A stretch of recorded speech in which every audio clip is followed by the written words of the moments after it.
मत फिक्र करो कि लोग बुरे हैं या अच्छे।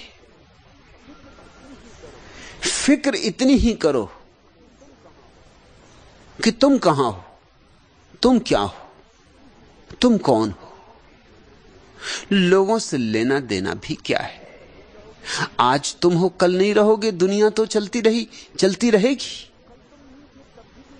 कल तुम नहीं थे तब भी दुनिया चलती थी, कल तुम नहीं होगे तब भी दुनिया चलती रहेगी। फिर लोगों को बदलना होता है, लोगों को अच्छा बनाना होता है। ऐसा कोई दायित्व तुम्हारे ऊपर किसी ने सौंपा होता तो भी कोई बात थी कि तुम चिंता करो कौन अच्छा कौन बुरा। तुम्हें लेना देना क्या है। बुद्ध ने कहा है, कुछ लोग ऐसे पागल हैं जैसा एक आदमी था जो अपने घर के सामने बैठकर रोज सुबह गांव भर की गायें भैंसों को गिनता, जो कि गांव के बाहर नदी के पार घास चरने जाती, और जब सांझ को आती तब भी घर के बाहर बैठकर गिनती करता कि उतनी ही वापस लौट रही कि नहीं जितनी सुबह गई थी। बुद्ध ने उस आदमी से पूछा कि भाई तेरे पास कितनी गाय भैंसें। उसने कहा मेरे पास तो एक भी नहीं। तो बुद्ध ने कहा दूसरों की गाय भैंसें गिन कर तुझे क्या मिलेगा, कितनी गई और कितनी लौटी, तुझे लेना देना क्या है। तू नहीं था तब भी गाय भैंसें आती रहीं जाती रहीं, तू नहीं भी होगा तब भी गाय भैंसें आती रहेंगी जाती रहेंगी। दूसरों की गाय भैंसें गिनेगा, समय व्यर्थ करेगा, जीवन गंवाएगा, और कितना बहुमूल्य समय। लेकिन हम यही करते रहते। कौन बुरा, उसके कितने कृत्य बुरे, कौन भला। और भला तो फिर मिलता नहीं, क्योंकि भला मिल नहीं सकता, उसके भी पीछे वही अहंकार कारण।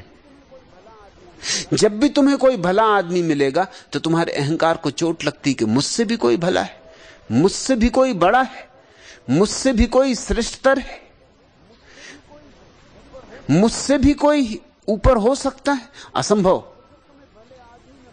तो फिर तुम्हें भले आदमी में बुराइयां खोजनी पड़ती ताकि तुम इसे खींच के अपने से नीचे स्तर पर ला सको।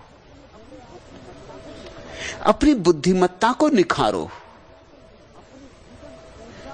अपनी जीवन ऊर्जा को निखारो, परिष्कृत करो। गांव के गंवार श्री भोंदूमल जब शहर घूमने आए तो उन्होंने देखा कि एक जगह कुछ लोग भीड़ लगाए खड़े, और दो आदमी एक मोटी रस्सी को पकड़कर पूरी ताकत लगाकर खींच रहे, आधे इस तरफ आधे उस तरफ। वहां रस्सा खींच प्रतियोगिता हो रही थी। थोड़ी देर तक तो भोंदूमल खड़े देखते रहे, मगर फिर उनसे न रहा गया, तो चिल्लाकर बोले, भाइयों इतने पसीना पसीना क्यों हुए जा रहे हो। मैं तो सोचता था कि गांव में ही अनपढ़ और गंवार लोग रहते, मगर तुमने तो यह हद कर दी। अरे पढ़े लिखे गंवारों, तुम्हें इतनी भी समझ नहीं है कि इसे चाकू से काट दो, ये रास्ता इस तरह टूटने वाला नहीं है।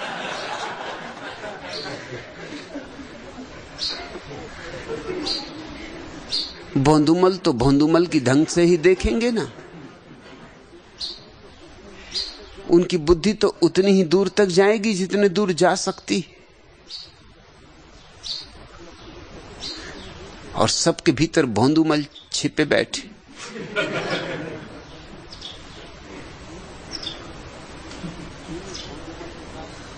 इन्हीं भोंदूमल के कारण संसार में इतना उपद्रव मचा रहता है, क्योंकि तुम्हारा भोंदूमल दूसरे के भोंदूमल से झगड़ रहा।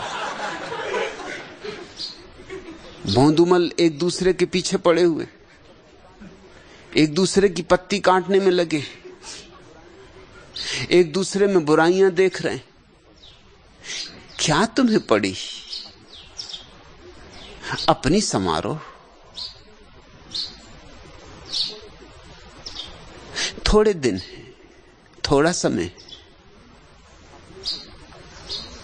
अपने को निखारो। कृष्णानंद इस आदत को छोड़ो।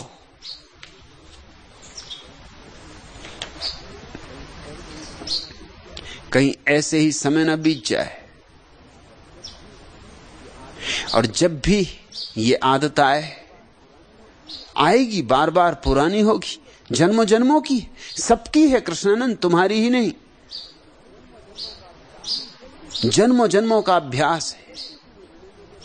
तो हम जल्दी से निर्णय ले लेते। किसी आदमी का एक छोटा सा कृत्य देखा और निर्णय ले लिया पूरे आदमी के संबंध में। कभी तुमने इस बात की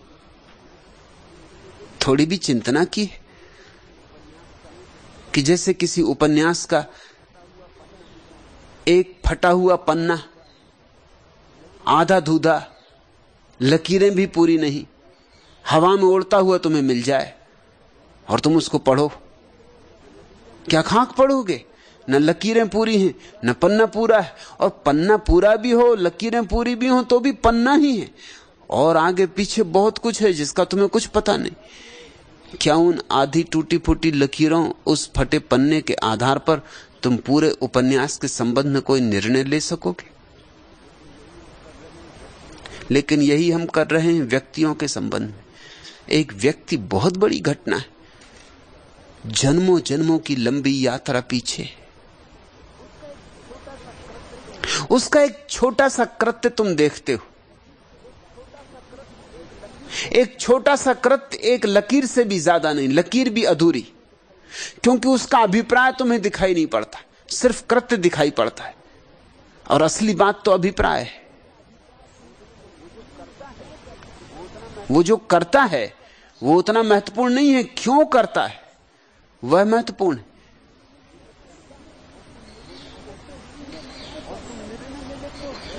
और तुम निर्णय ले लेते हो पूरे मनुष्य के संबंध में। पूरे मनुष्य में उसका पूरा अतीत सम्मिलित है, और अतीत ही नहीं, पूरे मनुष्य में उसका पूरा भविष्य भी सम्मिलित है। गौतम बुद्ध ने अपने अतीत जन्म की कथा कही है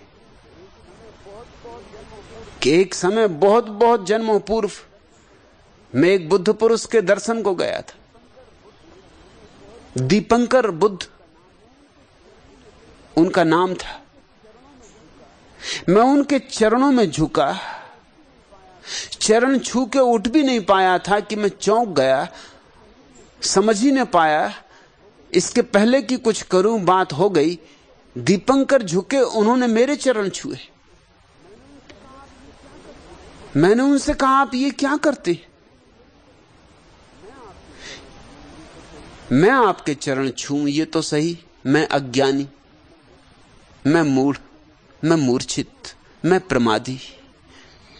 आप मेरे चरण छुए? आप हैं प्रबुद्ध, आप हैं जागृत, आप हैं भगवत्ता को उपलब्ध, आप हैं भगवान, आप मेरे चरण छुए?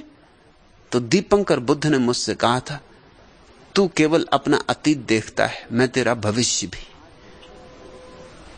आज नहीं कल तू बुद्ध होगा, क्योंकि आज नहीं कल सभी बुद्ध होंगे। देर अबेर की बात है। तेरा अतीत ही तो तू नहीं है, तेरा भविष्य भी तू है। मैं तुझे तेरी समग्रता में देखता हूं। मैं जानता हूं इतने इतने जन्मों के बाद तेरा कमल खिलेगा, तेरा सहस्त्र दल कमल खिलेगा, तू महासमाधि को उपलब्ध होगा। मैं उसी घटना को देखकर झुककर तेरे चरण छू रहा हूं। तुम तो सामने जो फूल हो उनको नहीं देख पाते। देखने वाले उन फूलों को देख लेते हैं जो अभी खिले भी नहीं, खिलना तो दूर, जो अभी कली भी नहीं बने, कली भी दूर, जो अभी बीज में छिपे पड़े। आंख गहरी हो तो बीज में भी फूल दिखाई पड़ जाता है, और अंधों को फूल में भी फूल दिखाई नहीं पड़ता। फिर जल्दी निर्णय मत लेना। निर्णय करने की इतनी जल्दी क्या? यह आदमी बुरा, यह आदमी भला, कितने जल्दी तुम निर्णय ले लेते हो। जरा ठहरो, थोड़ा धीरज।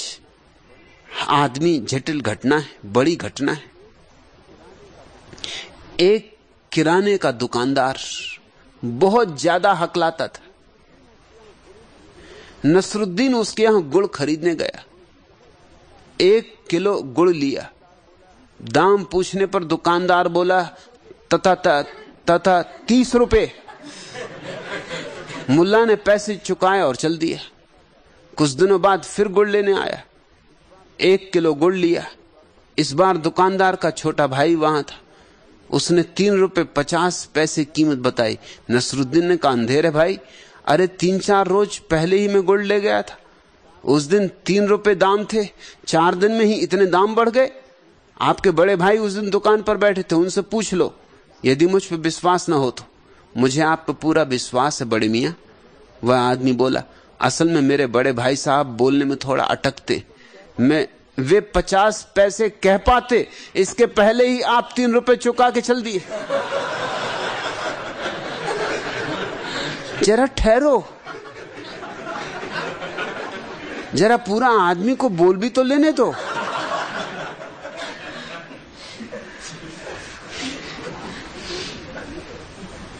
जिंदगी में सभी कृत्य अधूरे, एक एक कृत्य के हिसाब से निर्णय नहीं होता। कृत्यों का निचोड़, इत्र, उससे निर्णय होते। एक एक फूल से निर्णय नहीं होता, निचोड़। अच्छे से अच्छे आदमी के जीवन में कोई काम बुरा मिल सकता है। कल ही मैं तुमसे कह रहा था कि बाबा मलुकदास घर से चोरी करके साधु संतों को बांट आते थे। अब चोरी करना कोई अच्छा कृत्य तो नहीं, बाकी हिसाब छोड़ दो, सिर्फ चोरी पकड़ो। कोई तुमसे कहे कि चोरी करना बुरा है या अच्छा, तो तुम स्वभावतः कहोगे बुरा है। वो तुमसे कहे बाबा मलुकदास चोरी करते थे, ये किस तरह के बाबा, ये किस तरह के संत, तुम कहोगे भाई अगर चोरी करते थे तो बात ठीक नहीं। मगर ये प्रसंग के बाहर है बात।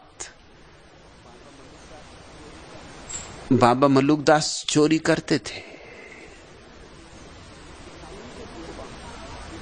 कि साधु संतों को बांट आए, कि उनको दे आए जिनको जरूरत है,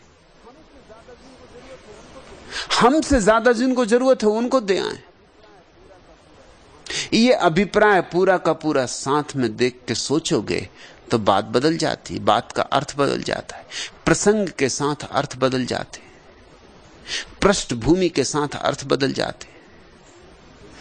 तुम किसी व्यक्ति की पूरी जीवन भूमिका तो देखो,